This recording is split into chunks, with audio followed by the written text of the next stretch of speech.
All right, Chaz, let's get right to it. The calendar tells us that this past weekend was designated for dads, right? And Power Stacks, we're all in on Dad's Day. But dads in Reds country got a little bit of a baseball bonus on Sunday and woke up to the start of a new week, maybe, just maybe, with a little bit of a new outlook on Dad's favorite baseball team. So, aside from the neckties, the golf balls, or in the case of my old man, the cigars he received, what was this gift given by the Reds on Father's Day in Detroit? And could it be a gift that keeps on giving the rest of the summer down at Great American Ballpark? We spend a lot of time talking about trends and players on the rise and players on the fall and trade deadline strategy and all this kind of stuff. But at the end of the day, don't you just love sitting down and watching a good baseball game? And that's Hmm. really what Sunday's win over the Tigers was for the Reds. It was one, a great game. Two, how it was described to me was the Reds kind of getting over that mental block of being behind and not being able to come back. And also, it truly is this. It's something that if the Reds end up staying at this level, this is the type of game that you can look back to. There's a lot of season left, and who knows if that's going to end up being the case. But if the Reds end up having the season they're thinking they're going to have, Sunday's going to be the type of game they really look back to, and that kind of makes for a very memorable day at the ballpark. For the first time this season, the Reds have won 3 consecutive series. That's 7 wins in the last 9 games to start the week. That's a stretch that's gotten them back in the same neighborhood with their 2 closest competitors in the National League Central. That's disregarding the Cubs at this point. And in honor of Pops, who always told us to focus on the positive, that's how we start this show with a good old baseball game in Detroit on Sunday. Welcome to Power Stacks, proud members of the Growler Podcast Network. Coming up on the show this week, or to start this week, Chaz, our first annual Father's Day extravaganza. We'll have more than a few tips of the cap to dear old dad in this show, so I have to start with this, Chaz. You were working in Detroit, clearly, but did you do right by Mr. Goldsmith on Sunday? I called, and then we're going to be hanging out today. So, would have loved to have been there with my dad yesterday. Now, the best thing I ever did was back when we did the second inning on the radio with Tommy and the Cowboy. I got the Father's Day moment where I got to wish my dad a happy Father's Day on the broadcast. But you try to do something like that. All right. Now, are you going to pick up the tab for lunch today, or what is this going to entail? I don't think he'd let me pick up the tab. I think we're just going to hang out with the dogs. Okay. That's the good. literal The dogs. Yeah. That's good. That's good. And your dogs are? Sunny and Tiny. Sunny and Tiny. Well, I hope you have a lovely afternoon. You know what? This will make his Father's Day that Sunny and Tiny are getting some airtime on the show.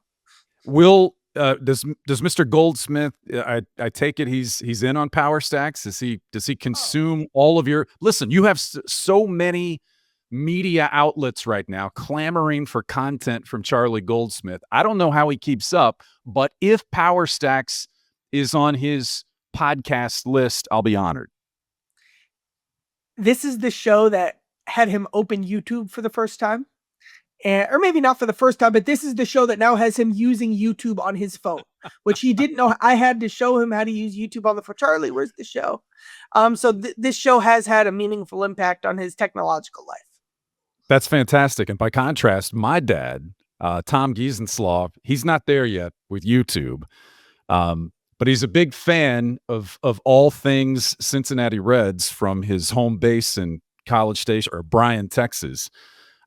He got his cigar subscription renewed as a Father's Day gift. There was a phone call involved as well, but we found that the cigar subscription, we found that to be the most effective gift-giving option for Tom on days like this. So that's all good. And if you're blessed to have your dad around, or to be a dad, or have some great memories, we hope you had a great weekend, and we hope the Red Series in Detroit maybe played just a small part in that weekend that you had. So, Chaz, here we are, 72 games in to a 162-game slate, and the Reds had a first. Now, this was not by design. They would much rather have had Sunday's 8th inning come along a lot sooner in the season, but here it was in Detroit, down 4-2 on Sunday with just 6 outs left, and the Rally Reds showed up for the first time this season. I believe in your dispatch from Detroit, you called the 8th inning on Sunday beautiful. Beautiful. Why was it beautiful, Chaz? We'll get to the specifics, but again, we talk about the weeds sometimes. Oh, this guy's 2-strike approach, this guy against the changeup, this guy against the high fastball. But the reason we talk all that is because sometimes you really want to win a game. And to do that, to have that kind of sensational moment, you need to be able to do certain things. So to see the baton get passed in that way, and then to see so many guys conquer, some sort of obstacle that had, or continue to conquer in a lot of these cases, some sort of obstacle that had been in their way this season. There was a kinetic energy, a momentum within the inning. That is what the Reds want to be like. That's what they're chasing. That was it. The energy in the dugout was as high as it's been all season. That was a lot of fun to watch. It was just a really cool moment filled with a bunch of really, really cool specific moments. All right, so it might seem, maybe you didn't dial this up today thinking, I'm going to listen to these guys talk about a single inning of a single baseball game. But I think that's where we are. The beautiful 8th inning that allowed the Reds to come back for the first time this season, late in a game, when they were down. As I said, they've just given up a couple of runs. They're down 4-2. They have 6 outs to work with. So let's work our way through the 8th inning, starting with the left-on-left matchup with TJ Friedl. Fortunate for the Reds that when they needed something to happen, top of the order is up to start the 8th inning, Chaz. Fittingly starting with chaos. The create chaos mantra came from Friedl. Now it's on t-shirts. Now it's on a sign in the batting cage. He's not he's not an Elly De La Cruz, super, super, super burner. Just his pure raw sprint times aren't that. But there's just something about TJ that speeds guys up. And I bet, I don't know how you'd find this stat, but I bet he forces as many pitcher errors as anyone in the league. Friedl got it started with a slow roller to the pitcher, not productive, but kind of a hustle down the line, forced a bad flip, ball goes into right field, TJ goes to second. As we break down this inning, you'll also hear some of the main characters involved talk about kind of what they saw. So let's start here with Terry Francona and TJ Friedl talking about how Friedl got things started. When TJ hit that first ball, again, if he jogs, that doesn't happen. Because he ran, and sometimes those things happen. Not often, but as you see, it really pays off. Do you guys just feel like it always starts with a little chaos? Yeah, I think our offense does a really good job of feeding off of each other, and you saw it today. It's a great example of just kind of keeping the line moving. We don't need big home runs or 30-run home runs, grand slams, whatever it may be. I think it's just keeping the line moving, going one hit at a time, and that's a perfect example of today. So the Tigers had a pretty aggressive strategy to start this inning. They kept the lefty in to face Friedl, left on left against TJ. And then they brought in their closer to face McLain. So they were pushing their chips in. The Reds had to get something started. And they've had so much trouble getting that started this season. And there were bigger moments, but it started in a very fitting way in this 8th inning. Yeah, so it started that way, but we said it was fortunate for the Reds to be back to the top of the order. But this is not the top of the order necessarily that we've seen for the last several weeks, because in the number 2 spot on Sunday, as you just said, Matt McLain back in that spot. First off, why? And then how did it play out with McLain being the next man up after Friedl? McLain was hitting second for the first time in over a month, and it's a very long-winded, a very technical explanation why he was hitting second. The Reds, and let me see if I can find these stats. They're in my notes app. I'm just going to go off the top of my head, though. They have something like a left-handed openers have a 2.3 ERA against the Reds this season. The Tigers threw 2 at them this weekend. The Royals did it a lot. The Cubs did it in that series. The Brewers did it once. Teams are now game planning because too much. It's been Friedl and Elly or bust for the Reds offense.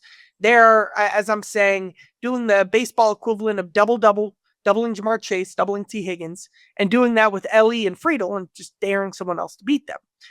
And from a game planning perspective, that's given the Reds a lot of trouble, especially because of how much Elly in particular hasn't hit lefties in the first inning. So the Tigers use a left-handed opener on Friday. scoreless inning for the Reds. Tigers go back to it on Sunday. The formula against openers had not been working. Franco was like, all right, got to do something different. Make these lefties pay at the top of the game. You got to hit them out of it almost. So he put Matt McLain in the number 2 spot, specifically for the reason to get the extra at bat against the left-handed opener early in the game, and also Spencer Steer wasn't available or wasn't starting because if he got hit by a pitch. So that led to McLain being in the 2 spot. It was just for the first inning, really, but you stay in the same spot all game. So McLain then was up again after Friedl in the 8th. And it turned out to be fortuitous for Matt McLain, who clearly, and we've discussed this a number of times, clearly, aside from his defensive work, hasn't been, for most of this season, anywhere close to where he'd like to be offensively with a bat in his hands. But he started to look a little bit better, and he turned out to be, the next man up and the pass the baton guy in the 8th inning. Let's get to the sound. Matt McLain and Gavin Lux on McLain's single that moved Friedl over and kept the momentum going in the 8th. A lot of big moments. Yeah, it's about a couple of McLain. How big was it kind of seeing him take that 2-strike hitch? Yeah, I think, we keep talking and man, you're right there. Like, we all feel it. And even early on, and he's had some really luck hitting, and he's hit a lot of balls hard that just haven't found holes. And man, you're right there, dude. Like, you're right there. And for him to hit a homer yesterday and shoot one the other way against a guy with a really good heater to kind of get us going. He's right there, and he's having great at bats. And the great part about it too is was struggling in the box a little bit, scuffling, but he doesn't take it out the defense. He goes out there and he's saving runs. At second base and short, and he just plays the game the right way, and really happy for him. Kind of with what coaches have said, at least us, it seems like the thing with you has been 2-strike hitting this year. Mm-hmm. Kind of what was kind of the key in that spot there for you in the 8th with 2 strikes? The one out bet, right? I knew he had a good fastball, just trying to stay on his fastball, not do too much with it. Threw a fastball up, and I was kind of looking there, and I just tried to hit it on drive. Yeah, not do too much with it. There's something to be said for that, though, probably. Not trying to do too much with it. For sure, yeah. I think just trying to simplify for me right now and, grinding through it. And I'm feeling better, so just trying to show up every day, ready to work, and keep it simple. What did it mean for you to produce in that spot? Yeah, it was good. Especially when you get an inning going like that. TJ started it with that running hard down the line on that ball. He got to second base, I think. Then I came up, and then obviously, when you get the middle of my lineup up, that's really the things that can happen. It happened again with 2 outs. I got a hit, and it gives a chance for Elly to do what he does. There's Gavin Lux and then Matt McLain on McLain's single. And if I had a nickel for every time I've heard about the concept of McLain and 2 strikes this year, that's been the thing. That's been the focus. And then he falls behind 1-2 in the count, and Vest does what a lot of pitchers have done against McLain, challenges him with an outside fastball because McLain's been a bit off the plate, so you kind of force him to reach a bit. But he stayed with it, took it the other way. Fantastic swing, and now the Reds have the tying run on base and the go-ahead guy stepping up to the plate. All right, we're going to stop here because we're excited about this, Chaz. I think we would both agree that adulting is hard, and one of the biggest pains of your adult life is finding an auto repair shop you can trust. And we're here to help. For the people of Power Stacks, you can worry no more because that's Kenzspen Automotive. Remember the name, Kenzspen Automotive, Chaz, a full-service automotive repair shop in Cincinnati, Mount Carmel, right off 32, the cheapest and most thorough oil change and inspection deal in town. That starts at $35. They're a licensed Continental Tire dealer, and it's also a family shop. And we love this. With the Father's Day show, the Brown kids are Kenzie and Spencer. Paul Brown, and yes, Chaz, I know you'll appreciate that Dad's name is Paul Brown. It's his shop. And for Father's Day, because they're all loyal Power Stacks listeners, for Father's Day, Spencer and Kenzie took advantage of our Power Stacks offer and got this for Dad so we can spread the word about his shop and the fact that Kenzspen Automotive is the place to go for all of your car repair needs. Chaz, you need a place like that. You mentioned, the biggest pains, finding a good spot to work out's one of them. Finding a place to get coffee in the morning. Car repairs, top of the list, like you said. Yeah. And while I'm still working on some of the others, I've now got this figured out. Now you got this one. So the website is kenzspenautomotive.com. That's KENZSPEN automotive.com. You can schedule an appointment on the website, or you can call the shop, ask for Paul, tell him you're a Power Stacks fan and that you heard about this on Power Stacks. That'll be a good bonding experience with the folks at the shop. The number is 513-470-8110. Or, of course, anytime you can just stop by. The address is 529 Old State Route 74. Again, Kenzspen Automotive, family shop, Power Stacks listener. Happy Father's Day, Paul, and check him out and be a bigger part of the Power Stacks community. And so our thanks to the folks at Kenzspen Automotive. What a beautiful moment, the family nature of it all there. We started this show off talking about family. We're keeping the family and community theme going here. Great to make some new friends here. Great new friends. And we handed this out the past couple of shows. PowerStacksPod@gmail. PowerStacksPod@gmail. If you have feedback for the show, or if you, like the good folks at Kenzspen Automotive, if you'd like to partner with us, hit us up on the email at PowerStacksPod@gmail. But thanks for joining the community. We appreciate the support, and we hope all of you in the Power Stacks community will support Kenzspen Automotive when you have to make that decision moving forward. Where do I take my car? Who do I trust? Go see Spencer, Kenzie, and Paul, and they'll take good care of you. Now, back to the 8th inning in Detroit on Sunday. 1st and 3rd, no one out. Reds still trail. And you come up to Elly De La Cruz, who has made himself a bigger part of the story for the Reds recently in just about every possible way. On Sunday, he's not playing the field. This is as much as Terry Francona can do to get him a little bit of a rest. He's not playing the field. He's the designated hitter, and he did exactly what your designated hitter should do. Again, we dive into the weeds a lot, but the numbers are fun. And I think the numbers are cool, and the numbers kind of show you something and tell a story and enrich kind of a moment like this. Elly drove in a run, single in the 8th inning, all vest, but it was against a changeup. So here's kind of a big part of the story of Elly's season.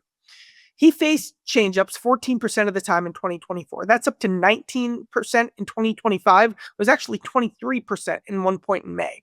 So the adjustment that the league has made against him is throwing more changeups. And there was a point, especially in May, when I remember going under the hood, kind of the season Elly's having, and there was a big changeup focus. It was, got to hit the changeup, got to improve against the changeup. He's facing it a lot. Teams are going to keep throwing it until he figures it out. So before June 3rd, Elly was hitting 152 against changeups with 474 OPS against changeups. 46 at-bats ended with that pitch, 13 strikeouts, just 2 extra base hits. And Elly, the numbers show, was burying those changeups into the dirt, or he was with them. Since June 3rd, he's 4 for 7 against changeups, no strikeouts, 1 walk. One of the outs was an incredible catch in center field, and the other 2 were pretty well hit flyouts, and he's gotten those results against some pretty good pitchers as well. So he's seeing more changeups. He's adjusted. He's actually, and Terry Francona mentioned this, to kind of get guys to stop beating you with that pitch. Part of it is just stop swinging at him. That's helped Elly. He's also now doing more damage against changeups, and that's helped kind of open up the cat and mouse game for him. So how much is this incredible hot streak he's on a factor or a result of him figuring out the changeup? I couldn't put a percentage of it, but it's a part of the pie somewhere, and it's a cool area. You kind of see the numbers and the scouting reports and the game plans kind of catch up and now turn in Elly's favor. And that really helps give you confidence as a hitter when you figure something like that out. So let's hear more about Elly against the changeup. McLain, Friedl, and Francona were all talking about it. Elly, early in the year, there were stats out like him against changeup, kind of how you get. He's clearly adjusted. What does it do as a hitter when you kind of adjust to the pitch that teams are previously dealing with. Yeah, it gives you confidence. And there's gonna be spells like that where you don't hit a certain pitch, and there's gonna be spells that you hammer that pitch. That's just the way it goes. But when you can make it, the game's about adjusting some, how quickly you can make them, and how consistent you can be with them when they continue to show up and pound that spot that you can't hit. So to be able to do that, it's huge. When kind of before Elly got hot, there were a lot of stats about like the changeup, like guys were kind of beating with it. He's gotten hot against the changeup since. What does it do as a hitter when they kind of can't kind of turn to that pitch? Kind of when you figure that pitch out, what does that help you do as a hitter? I think that's a big testament to him as a hitter of identifying kind of what his weakness is and maybe what he's been struggling with, and then working on how to be better at that, how to hit that. Because now you put the pitcher, you put the other staff in a predicament of now they have to identify how to get you out. Then it's a cat and mouse game. It's never ending. I mean, that's kind of how it is. It's you work on your weaknesses, you get better at that, and then they come at you with something else, and it's just a never ending cycle. So it's a testament to him and his work ethic and who he is to identify that and then get better at it. I hope he's just heating up. And, sometimes the best way to hit a breaking ball, not to swing. And then if you do, you get one that's up and you can handle. Because that kid's really been tough on left-handers because of that. So Will Vest throws a lot of changeups to lefties. Before yesterday, he had allowed 3 hits on that changeup to lefties over the last 2 years. That was really an accomplishment and kind of a stepping stone moment from Elly, who he's just kind of felt older this year. Like he's just been more steady, maybe not the same wow moments on the bases, but he's just in a good, solid place, and he sure looks good right now. All right, so now you're 4-3, and you have 1 out. 4-3, 1 out. Christian Encarnacion-Strand is up next. And Christian Encarnacion-Strand didn't hit it in the seats. This is not the highlight. This is not that highlight for Encarnacion-Strand. But what he did do factored into this inning and also fed into the narrative that the Reds as a team, regardless of whether you're the power guy, the speed guy, the contact guy, the I can handle the bat guy, it fed into the narrative that Terry Francona and the staff are pushing to the entire group. What happened with Encarnacion-Strand? Well, he beat out a double play, and so did Elly. And it was kind of Terry Francona called it a weird play. McLain was at second. He kind of faked a steal. Part of the, play in the game. The McLain does a lot of little things. Like he slaps his glove to pretend he catches the ball when a line drive gets by him. So McLain did that, kind of shook the third baseman a bit, bobbles the throw, late to second. CES running down the line, beats it out at first. A very, very underrated part about Christian's game is, like, he's not fast, but he's not that bad from a speed. He's pretty solid from a speed perspective for a slugging first baseman. He can scoot a pretty solid amount, and he's in a tough spot. Like, he got really, really hot against the Diamondbacks. I've been pretty concerned about the at-bats over the last week. But I remember McLain talking about this in May when he was at his worst. You just got to find a way to impact the game. And the play was so close at first with CES that I believe he was originally ruled out, and it was challenged that the play went in the Reds' favor. So that was a massive one for the Reds. And, I did overlook it more at the time, but it was something that a lot of guys were talking about post-game. Here's Francona and here's Friedl talking about Christian's hustle. If he's 90% running, he's out. There's something, we talk to him all the time, and, you can't pick your spots when you're going to hustle but when you do, you got a chance to win a game because. Yeah, I think that's kind of like, I know it's redundant, but that's who we are as an offense. Like, we're not going to take anything for granted. We're not going to jog to the line. I think Seth's pretty good at that today. Was the key to that inning. Him busting it up the line, and Elly too, right? Elly beat that out to go to second, and for him to beat that out backside without that happening, that inning might not be what it was. So it's just both of them just kind of put their head down and running 100%, not taking anything for granted. Key to the inning, and again, Christian finding a way to make an impact even when it's been a bad week for him. Yeah, big spot.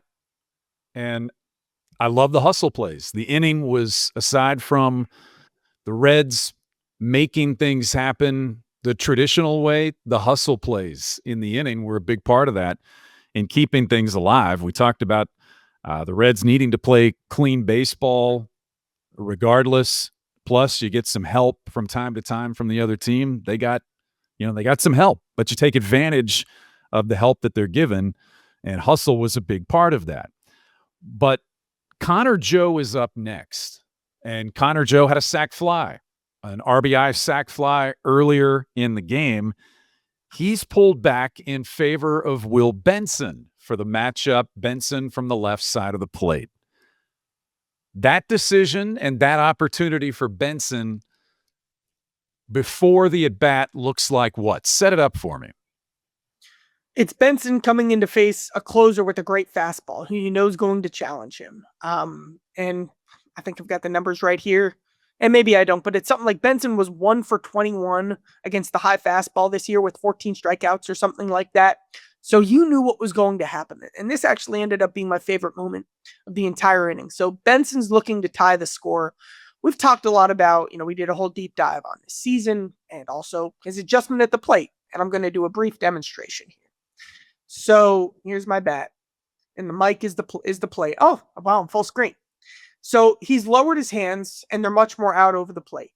So where pitcher's going to pitch you, they're just going to attack kind of where your hands are, right? Because it's hard to kind of get the bat squared like that when you have such little margin for error right there. That's been the big adjustment that pitchers have made against Will Benson this season.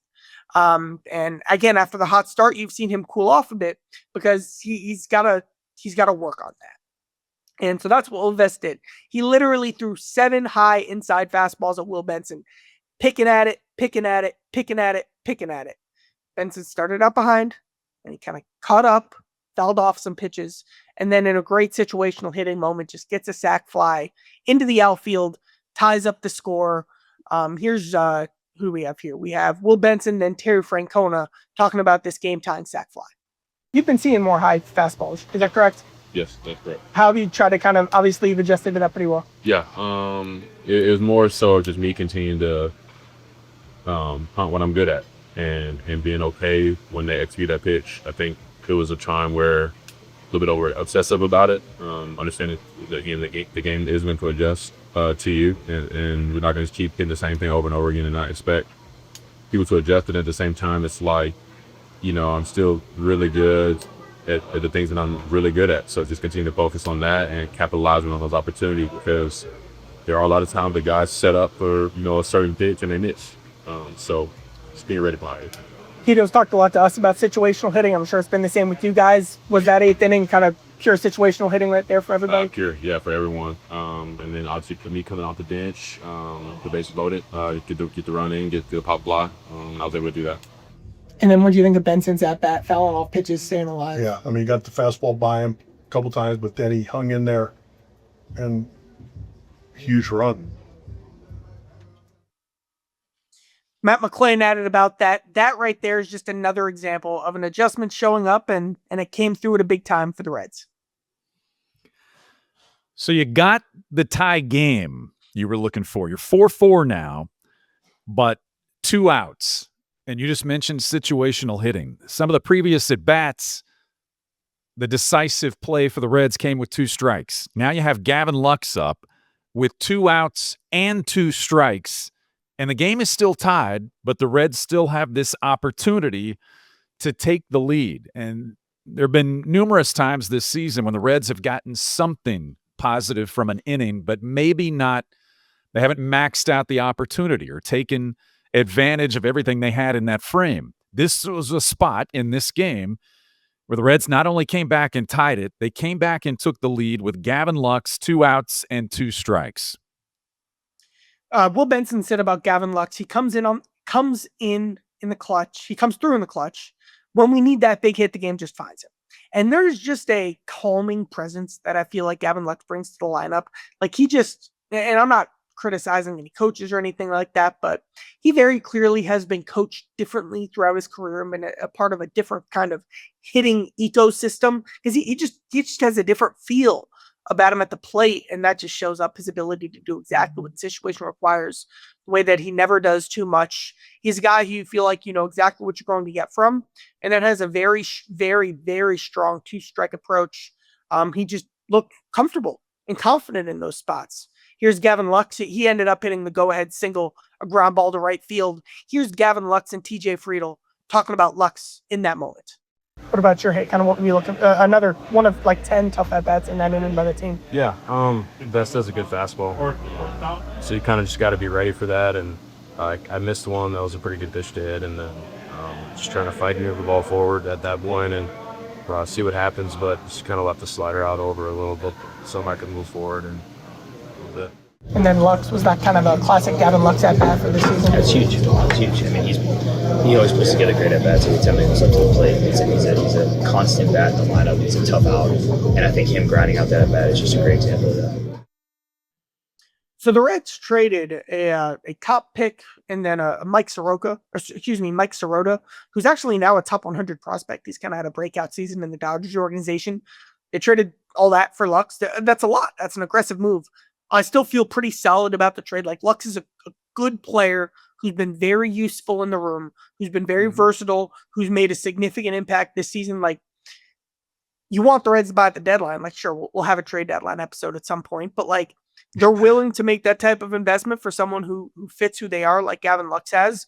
And he's won the Reds several games this season with his ability to get hits in those types of moments. All right, so just to wrap up this inning, Reds have the lead 5-4 after the Lux single. And then there's a pitching change, and there's another opportunity for the Reds to put one more enormous run on the board before it's all said and done in the 8th inning. Christian Encarnacion-Strand comes home on a wild pitch. And that was... The Reds have been on the opposite end of that inning Yes. a lot of times this season. And the Tigers, what's made them the team with the most wins in baseball is they don't do that. And I do think the Reds were successful at putting that type of pressure on the Tigers late. And it was a very meaningful win. Like, I really got the sense talking to people post-game yesterday. Matt McLain said, I know there are stats that we weren't coming back from behind. We've talked about it. We've decided to have fun with it. Those are the most fun ways to win. When you put pressure on guys and they make a mistake and you capitalize on it and come back from behind, that's what it's all about. Again, like, long season left. I don't know what the Reds are going to do this year. I do feel a lot better. I think they're playing their best baseball since the summer of 2023. And if the Reds do build on this, like, this is the type of win you look back on. They've had a few of these, like, what was it? The Padres in 2021. There was a win in early July. Farmer, I believe, had a big homer, and then Stevenson's walk-off. That was something that catapulted a run for that team. And now they came up short, but they were really in it until they kind of collapsed at the end. And they were in it because of the momentum of a game in early July. I believe Votto told Farmer right after that home run, "You just saved our season." In 2023, I think when they went into Wrigley Field and swept the Cubs at the end of May, that was it for that team. Or you can make the case them beating the Dodgers, kind of on that Will Benson walk-off, created a similar spark. And you need wins like that. Like those, as I call them with the Bengals, those everyone gets a game ball type wins are things you look back on that do kind of give you a lift as you reflect on them the next time you're in a moment like that. Like, I truly do believe that. And just a heck of a baseball game. I hope everyone had a fun time at the yard watching and a fun time at the ballpark watching. I know the players had a fun time being a part of it. And that's kind of, again, what it's all about, just having fun watching a baseball game. Reds started the 8th inning. Just to reiterate the headline, they started the 8th inning down 4-2. They leave up 6-4. They add on in the 9th as the Elly De La Cruz story continues. They get an 8-4 win, and just in the last week, you're right, the Reds need a turning point. Whether this is that, we don't know, but they need that. In the last week, they've had a walk-off win. They've had the comeback win in Detroit. They had 2 big road series wins against Cleveland, against Detroit. Yeah, you want to pick this apart? They didn't see Tarek Skubal. But that's okay, because there are plenty of other teams that Detroit has handled with ease in the last couple of months in which Tarek Skubal or Casey Mize didn't pitch in that series. So the Reds took advantage of that and won that series. So as you're looking for a turning point, maybe we go back to Father's Day at some point. Maybe this Father's Day episode becomes a mile marker in the Reds season. If we look back on it a month or two from now, and this really did turn things for the Reds. But, you get the off day, and then you get back to Great American Ballpark. But do you sense, you said this post-game in Detroit, you kind of get a sense that you need certain things for players and teams to rally around or to start to believe? Maybe it's just the good vibe of a good baseball game that you won. This certainly kind of feels like it fell in that category. And it comes with some emphasis behind it, with that emphasis being the quality baseball they played against Cleveland, and then the quality baseball they also played against Arizona. Like, they grinded out some wins in the rain against Arizona. Cleveland was a sharp series with a star moment, grab it in the second game of that series. And then the way they beat the Tigers this week. And of course, you have to add into that Elly De La Cruz being the best player on the field by a mile, and that the lift that he provided in that way, and Stevenson getting hot as well, and what that did for the lineup in Saturday's game. They pitch around Elly, the Tigers did, and then Stevenson, bam, grand slam, following that up. So like stuff like that, like, all right, that's you can work with that. You can really work with where the Reds are at right now. They still need to improve the team. They need more power. They need more power from the right side.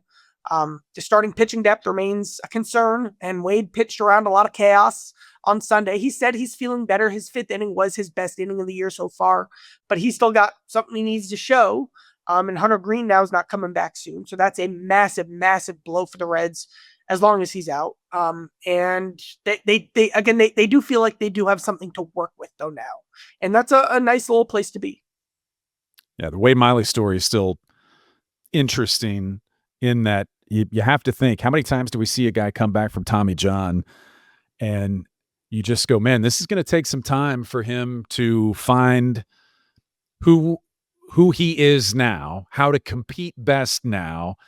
And even with the best, that might take some time. And Wade Miley's still in that situation, but in 2 times out, if you can get 5 innings and you're still in the game, 2 or 3 runs in those 5 innings, if you can get that and you can confidently, that when Wade Miley goes out to make one of those starts, that everyone in the field behind him has a feel and a confidence that comes from the veteran pitcher who knows how to do those things. That's just 2 games so far, and they're probably not all going to be the way that we've seen the first 2 go for Wade Miley, but put in the situation the Reds are in with the injury to Hunter Green, I still say this is why the Reds made that decision as opposed to another option to try to bridge this gap, because of who Wade Miley is and what he's capable of that way. One final injury note, and then we should note that what you're about to say is coming through Sunday in Detroit is the news that we have. But Austin Hayes, what's the latest on Austin Hayes?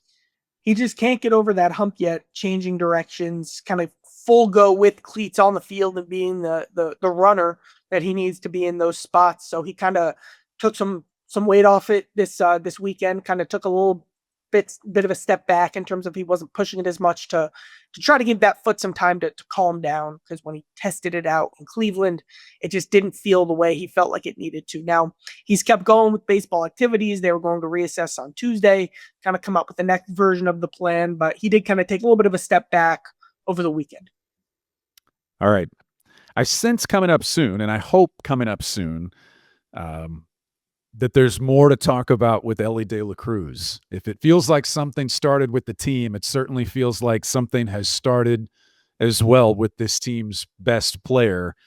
And we haven't had as many of the games like we saw on Saturday that featured the 110 mile per hour laser to right field, and also the relay throw that hit 98 miles an hour and nestled safely and happily into Jose Trevino's mitt at home plate to, it's cut down a run. That was the games where you have those 2 separate statistical measures on your best player that stand out. We've had a lot of those in the past. The Reds have had a lot of those, and now it's good to see Elly De La Cruz do that again. So you get back to Great American Ballpark, just 3 games. Your quick early assessment on Reds versus Twins starting on Tuesday. Well, how about Ty France? He's playing pretty well. Ty France leads this team in average. It's a good pitching team with talent that hasn't quite clicked as much as they wanted it to on the offensive side this year. Kind of, I feel like a similar like level of team as a Cleveland or an Arizona.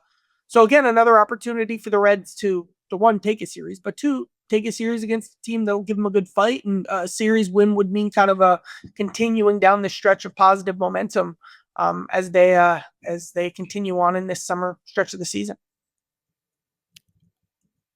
We're back at the ballpark on Tuesday. And this show this weekend, again, tip of the cap to dads everywhere, wherever you are. And tip of the cap to the Reds for the series and the road trip that they just completed. Chaz, it's been fun. We'll see you at the ballpark next time on Power Stacks.